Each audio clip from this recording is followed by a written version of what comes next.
Issue 9 begins with Ambrose being able to put a facehugger on Jane, but xenomorphs decimate the rest of the colony. A man named Leo surprises Ambrose with a lead pipe to the head repeatedly.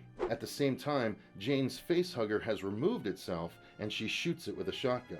Jane goes to help the others while Leo intends to check Ambrose's head for hidden info. An older man saves 2 colonists before a xenomorph breaks his gun, but he escapes. The survivors gather at the church where Leo forces Ambrose's head to explain that Weyland-Yutani put an alien on the ship that crashed to sabotage the United America's operation because it was going to succeed, and they are Weyland-Yutani's competition. A woman named Gertrude says they shouldn't leave and go to a different terraformer spot, even though that's what Jane and Leo say they should do. Ultimately, only some of the group ends up leaving. Gertrude and the rest who stay behind are all terrorized and ripped apart, their faith unable to save them. The survivors cross a suspension bridge leading to their new destination and cut it behind them in order to try and prevent the xenomorphs from following. In issue 10, as the group continues on their way, they stop and hunt for little creatures for food. They end up reaching the next settlement but find signs of death and more xenomorphs. They want to leave, but Simon wants to search the mine for survivors. Ambrose's head